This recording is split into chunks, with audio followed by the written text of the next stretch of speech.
Welcome everyone. This is Coaching in Session. My name is Michael Rearden and I will be your mindset coach today. And today we're going to be talking about the mix for greatness, and that's going to be courage and confidence. Now, you might find that if you are confident, you can do more in your day, but you do have to find a level of courage in order to do it. However, our definition for courage has changed recently. Since the pandemic, maybe even before that, courage is something that is no longer what courage was. Courage is now, I'm going to be powerful in my own right. I'm going to stand out. I'm going to do what the world has told me not to do. Maybe that can be courage, but sometimes it is a blanket or a sheep wrapped in wolfskin. You're still the sheep on the inside, but on the exterior, you think you are this person. Courage can do that for you. Confidence, on the other hand, is knowing that what you do, no matter what the world says, is going to be exactly what you need to do. You're confident, right? Typically, things that make you confident are like you could walk, most likely, right? When you walk to the fridge, how confident are you that you can get there? Probably pretty confident.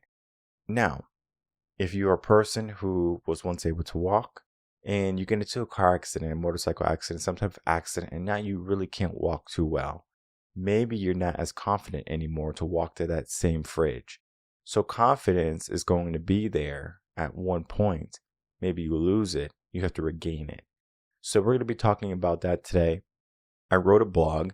Now the blog, let me tell you, it goes a little bit more in depth into what I was talking about with the culture of courage and confidence. Today for the podcast, I'm going to do it a little bit different. I'm going to talk a little bit about the blog and how it has changed and how we think with courage and confidence. But then I'm going to wrap it around and say, hey, this is what you need to do if you want to be more courageous and when you want to be more confident. Easier said than done, I know. It's going to take some work to attain a level of confidence, because confidence is not something I can give you. It's something you have to walk in. You have to walk through it, meaning you have to do the action. You have to do something in order to get the result of being confident. If you are a public speaker, for example, you want to get into public speaking, the best way to be confident in public speaking is not to be by yourself, like just like, oh, I'm going to read by myself and you keep reading by yourself. You need to get into public. You might be a really good speaker, but the moment you go on stage, boom, fear. Because the brain doesn't necessarily know the difference between that type of fear and then the lion coming to eat you type of fear. That fear is made up. It is a fear nonetheless, but we do have to learn how to be confident in it. When I was a teacher in the beginning, you're a little nervous. You're up there, you got all these kids, and you might be in the assembly hall. You have all these teachers, and it's like looking at you. You have to give a speech, you have to talk or whatever. But let me tell you something. You adjust very quickly. It's like a walk in the park. Another day, another Tuesday at the office. You just know what to do. Maybe you get a new job and you're like, I don't know what to do, even though you have the skill, even though you have the mindset, the experience, whatever. You're good, but it's just a new environment. So if you learn how to adjust in your environment, then you can feel comfortable, regardless of where you are. Why do you think so many people love their home? Because they're confident in their home, because they feel comfortable in their home. Now, you might be dealing with some confidence issues or some courage issues, and maybe that reflects in your home. But most people are not going to go home and just be like, I don't feel confident. Right? They're going to feel like, now I'm in my little box, I'm safe. That's the majority of people. You might have 13, 15% of people maybe who are just not confident. They look in the mirror and they go, ugh, you fat oaf. Ugh, you look so terrible today. You're bloated. It could be that. You could have that mindset. You would benefit from some mindset work and to learn how to speak to yourself in a more positive manner. I believe I have an episode on that. Have a blog on that most likely too. So check that out if you are going through that, if you're one of those 15% of people. But for the people who are using their house, their apartment, their dwelling, their bedroom as a place for recovery, meaning they're running away from the world because they can't recover in the outside world, or a place of hiding, like they're a little hermit or a lobster or whatever going in your shell. learn that courage and confidence can come from you being exactly where you are right now. So let's go on that journey together. All right, everyone, if you're new to the channel, make sure to like, comment, and subscribe, and to share the video and or audio to help build a community of like-minded individuals. And here in Coaching in Session, we try to do our best to give you the mix for greatness every single episode. Of course, at Reven Concepts, we do it every single day. So we want you to be more courageous. We want you to be more confident, but we have to understand how to navigate ourselves in the modern world. So this blog is going to be focusing on the modern world, but I'm going to be focusing our conversation in a general sense of what courage and confidence is. Because I talk about in this blog, and this is why I think it's a must read, is because our sense of courage has changed, as I said early on. And we have to understand that just because we close our eyes, it doesn't mean the bad guy is going to go away, or the bad moment is going to go away, or the obstacles in our life are going to go away. We need to understand that sometimes we have to go through it, and you have to have the courage to do it. And you have to learn how to be confident in what type of skills you're going to get and what skills you can create. Because once you can develop the person that you need to be, then you can start to live the life that you're trying to have. Most people want a life that they're not ready for.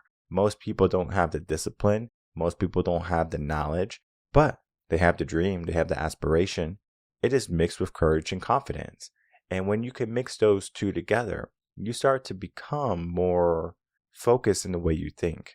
So when we're cultivating the mix for greatness, courage and confidence combined, we are going to be focusing on these 5 aspects. Number 1, embrace failure. 2, set realistic goals. 3, surround yourself with supportive people. 4, practice self-compassion. And 5, continuous learning.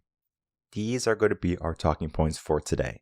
Of course, the other aspects of individually looking at courage and confidence is going to be in the modern sense. However, I can give you just these 5 steps today, and you're going to learn how to cultivate the mix, regardless if you understand total of the modern mindset and the old mindset, and maybe your mindset, because you might just need a seed in order to grow something, but you don't know what the seed is unless you are a longtime gardener. You can say, oh, this is a chive, or oh, this is a tomato seed, or this is a pepper seed. You might have that knowledge, but not everyone in the world does. So when we're trying to cultivate greatness with courage and confidence and instill that within us, we need to look at these 5 steps and say, okay, this is what I need to do. So looking at our first step, embracing failure, courage and confidence come from learning and growing through our failures. I've talked about it on the podcast. I've talked about it in my own life, in my writing. I do not do the best when I only succeed. I do the best when I fail. It sounds kind of opposite, right? Michael, why are you so happy about failing? If I fail, I learn so much about myself, number 1. And then I learn, okay, that does not feel good. I don't want to feel this. Just because I don't want to feel this, it doesn't mean I'm afraid not to feel it. It's just that I can say what I want. Because most people are just living, getting what they get. Here's some money. Oh, thank you. But maybe you wanted more. Here's some food. Oh, thank you. We are not specific in what we want. When we have a failure, typically it's not what we want. But did we give ourselves the path for success? The path to be courageous and the path to be confident? Because if we failed, at some point, we did something that was not conducive to success, to the win. We failed. It's right there in front of us. So we need to learn how to embrace it, because that is going to make you more confident. It sounds backwards, but you become more confident when you can embrace a mistake, when you can embrace a failure. I know when growing up, if I made a mistake, I owned up to it. Today, to this date, as an adult, if I make a mistake, I own up to it. I messed up. That's my bad. Let me fix this. That is a leader. That's a leadership quality. Leaders fail too. People think that leadership is like 100% success. No, it's not. We learn, we do trial and error, we fail, we adjust. So when you have that adjustment in your life, embrace it. Have the courage to walk through it. Have the courage to look at what just happened and say, oh, this is where we went wrong. Most people, they get a test, like when you're a kid and you get an F on the test. Most of those children, and I was a teacher, I seen it. If they get a bad mark, they will not read past that F or that D. However, there are going to be some people who are in this mindset of growing the mix for greatness. Again, they look at the F and they go, all right, where did I go wrong? Now, maybe they don't even have to read the test because they know what they did. They didn't study. But going through it, number one, who's the president of the United States?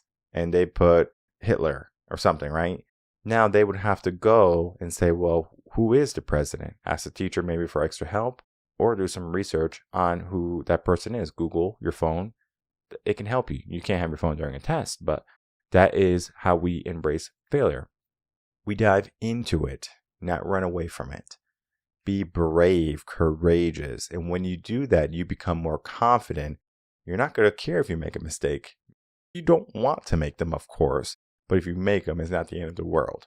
You adjust, you realign, you refocus, you attack again. Then we get into step 2, setting realistic goals. One of the things we talk about here quite often at Reven Concepts, we say you need to have goals, you need to have some focus, you need to give yourself these attainable goals because that's going to build confidence. If your goal is to lose some weight, I think this may be the easiest goal to look at because I can say your goal is to be successful or your goal is to be a boss or something like that. Like that's not really measurable. We have to look at goals in the sense of being measurable and realistic. You're not going to say, I want to lose 100 pounds. Okay. Sounds a little bit unrealistic, even though it's plausible, meaning it can happen. But the mind sees it as a huge adjustment and it becomes more difficult. So we learn how to bring it down into micro steps, step-by-step attainable process. So if you want to lose 100 pounds, we say, well, it's going to take 2 years.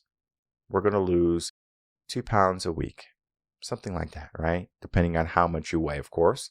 We're going to look at your goal weight. We're going to look at what you have to do in order to get there. We're going to build the discipline of what you need to get there. You're going to gradually go to more significant challenges along the way because you're going to hit plateaus. But each achievement that you have is going to reinforce that your courage is there, right? You have the courage to change. You have the courage to adjust because there's always going to be another plateau. There's always going to be a new obstacle. There's always going to be something that you have to go through when you're going on that path to your completion of goals and the person you're supposed to be or the person you're trying to become. You have to be courageous in that act. Not so much of courage in the sense of modern. We're going to get a little to that right now. A little bit of, oh, I'm being courageous because I'm doing this and because what society says and I'm doing this and I'm a hero. Everyone has the hero syndrome within them. But most people don't realize that that syndrome is something that was endowed to them through societal standards. We have read the stories of the princess and the knights and all the people coming to save people. And there's a happy ending at everything. A happy ending doesn't come unless you decide to take action. What would happen if like the hero of the story says, you know what? Like I just don't feel like being a hero today. I'm just going to like sit on my sofa and I'm just going to like take it easy. Like I understand there's a dragon like rampaging in the city, but that's none of my business. I'm tired. I had a rough day today. Okay. So we have a past because your world is not perfect. You have a past because you don't feel like it. And most people, they get into that mindset. Most people get into that lifestyle. So if you are one of those people, realize like, hey, like this is probably something that I need to adjust. So if you need to give yourself a goal, a new mindset, how to embrace certain areas of your life that might not be exactly what you want or feel, then this is where you have to start to dig deep and surround yourself with good, positive people. That's number 3.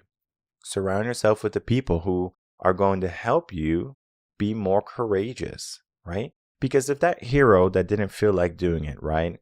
Hey, you are the hero. You are the person who can save everybody. You're magnificent. If I say it that way, the hero's going to start to feel a little bit more confident. Oh, really? Okay. Maybe their life wasn't perfect. Maybe their day wasn't perfect. But now they're getting this good feeling of, oh, these people are lifting me up. They're saying these good, nice things about me. That's confidence. And then he already has the courage, typically, if he's the hero. So he's going to be brave and he's going to fight the dragon. That's what he does. Maybe she, if it's the girl hero. It doesn't necessarily matter the gender. It matters the attitude. The hero has an attitude of being courageous and confident in their skill. Now, they might have a master, someone who has trained them, and they go to the master and they learn and they become more confident through their failures. Typically, the master is like a lot better than them, and they have to learn how to be at least some level to the master. So they grow. There's an aspect that goes into step number 4, our next step, self-compassion, right? Understanding where you are. This is akin to the knowledge that you're going to be gaining along the way. You do have to recognize when you're able to push more and when you have to kind of press off the gas. Think of if you're driving in the fast lane on the highway. Sometimes there's going to be a car in front of you that pressed the brake for no apparent reason. Why are you pressing the brake in the third lane? I don't know. But maybe someone did a little cutoff and it caused a little bit of back travel, whatever. You press the brake, you adjust. But there's sometimes just brake, when in reality, the only thing you have to do is let off the gas a little bit. So self-compassion is understanding when you have to hit the gas and when you have to let off the gas, not the brake. This is the secret. And it's probably something that people don't tell you quite often because you need to learn how to keep on pushing, not how to keep on stopping. Most people know how to stop, don't take action. Most people are going to say, well, why do I have to focus? Why do I have to do this?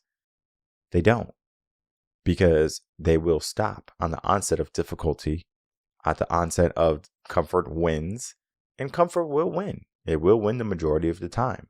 So we need to learn how to not let comfort win all the time. Figure out what that means for you. For me, how I don't let comfort win is I give myself discipline. It is not courage. It is not confidence. It is discipline. However, you have to be confident in yourself to follow along with what you're giving yourself. Meaning, if I'm going to the gym 5 days out of the week, I'm confident every single time I walk in that gym. Number 1, I'm courageous to try new weight that I'm like, oh, this weight's going to kill me. But guess what? I'm going to try nonetheless. I might get a spotter that day because I might not feel 100% confident. But I'm still courageous. I'm still going to try. There's aspects in the gym that correlate to greatness. There's aspects in the mind that correlate to greatness. Courage and confidence, when you mix them together, it can create a greatness within you in your life. You have to learn how to embrace it. And then we get into step number 5, and that's going to be continuous learning. Now, continuous learning is going to be talking about learning every single day. Most people, they graduate high school, maybe graduate college, and that's it for them. There's no more learning. There's no more growing. There's no more adjusting. There is just what they have. They listen to their, sitcoms, their comedy shows. They watch their new trending movies on Netflix and Hulu and Disney Plus and Paramount and all those streaming stations now. My wife loves them. She's always telling me, oh, let's watch a movie. And I'm like, I'm not doing that. If you asked me in college, yeah, sure, we could have sat down and watched a movie, but my focus right now is just so much more different. It's like, to sit and watch a movie. I mean, I dream about it, for a moment, but then I realized that that dream was just a lie. It was a mirage. It was a fantasy I didn't really want to truly live. Comfort can be confusing because people think, oh, I feel good. I feel decent, but why not great? But why not amazing? Even though I might come off as, like someone says, hey, Michael, how you doing? I go, I'm well, something like that. And before I would say something like, oh, a regular day or something like that, they would say, well, why not great? And things like that. Even though I came off as this one tone type of thing, my mindset was elevated. It was confident. I was courageous. I just didn't need to exude that to other people. My steps, my actions That's what spoke for me. That's what I allowed to speak for me. I didn't want my words to just be idle words. Think of if you're in a relationship and someone says, oh, baby, baby, baby, like you're being rude or something like that. Oh, I'm going to change, honey. Okay, don't worry. Baby, baby, baby. We never go out anymore. Oh, don't worry, babe. We're going to go out. Okay. How long are you going to let these words fool you? Some people do for a very long time. It's about action.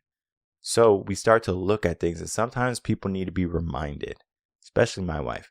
It's like she was like trying to get in the way of my work. And I don't mind, putting family first sometimes because I understand I work a lot.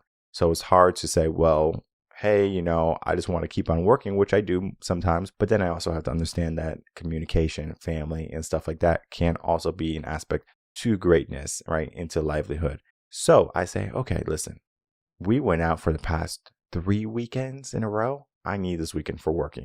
I need to do some editing, recording. I need to do some more meetings that I need to catch up on. I need to do some calls, some emails. I'm behind. I can't go out this weekend. I communicated. I was confident. I was courageous, maybe, right? Maybe you don't want to tell someone no, but you have to understand. You need to know what works for you. When you learn that, right? Continually learning is not just knowledge. It's learning about yourself, learning about the people around you, right? You're learning. Things are always going to be evolving and changing. Cars, for example, are not the same as they used to be. It's a push to start, right? So people who might have never did these push to start cars, they get the key, and they're like, what is this? Where's the key? How do I start the car? Oh, you just press the button. Well, they press the button and the car doesn't start. Oh, you have to press the brake first and then you have to press start on the car. Okay. Now there are cars now coming out. The only thing you have to do is sit in the car. So you sit in the car. Oh, yes, I'm in the car. The car goes boom, starts, because it recognizes that you have sat in your car. I find that to be a problem because if you have a kid and the kid, can take the fob, sit in the car, all of a sudden this car starts. The only thing they have to do is put the car in reverse or drive or whatever and crash into a wall. Times are changing, times are adjusting, but we always have to understand that it is a learning process. Courage and confidence is a learning process sometimes. So when we're looking at the mix for greatness, courage and confidence can be it. We do need to understand it. And those 5 steps, again, just in order: embrace failure, number 1. 2, setting realistic goals. 3, surround yourself with supportive people. 4, practice self-compassion. And 5, continuous learning. And all of that is going to help you understand a little bit more about how to be courageous and confident. After you read the blog, after you have listened to this episode, you might be getting down to it. You might be saying, well, I don't feel any more confident or courageous right now. Again, confidence and courage do not come from simply reading a book, listening to a podcast, joining a seminar or a program. It becomes with action. That means your action. Positive or negative, you're going to learn something about yourself today. Now, if you decide not to step into courage and to confidence, then you're going to learn. Maybe you're not confident and you're going to start to feel maybe a little bit more down. And then you're going to eventually get into the state of comfort again, your homeostasis, your place of living, and you're going to stay there. But then there's going to be some people who are going to challenge themselves a little bit and they elevate a little bit. They become a little bit more confident. They do something that they weren't brave enough to do before, maybe. They gave themselves the courage to do it.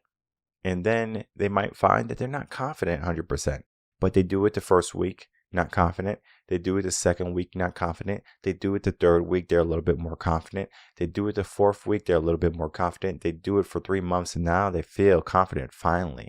Why does confidence take so long? It's because the mind has to do some work for itself. We have these synapses in our brain, and if they're not focused in a way that's helping you see in a different way, a different manner, again, you could be positive or negative. You could be optimistic or pessimistic. You get to decide your end result. If that end result is you being negative or you thinking in a negative fashion, it's because of that is how your mindset is forming, or that is how your mindset is at that moment. You can train yourself to be more confident. You can train yourself to be more courageous. You can train yourself to be more well-spoken. You could train yourself to be more positive. Negative doesn't really need much training. Just don't do anything. But you can train your mind to grow. That's that fifth step, that learning aspect. Learn about yourself, learn about how you can grow, adjust, give yourself strong people, embrace the failures, look at the successes as not the end goal, but just to start for more failures to come.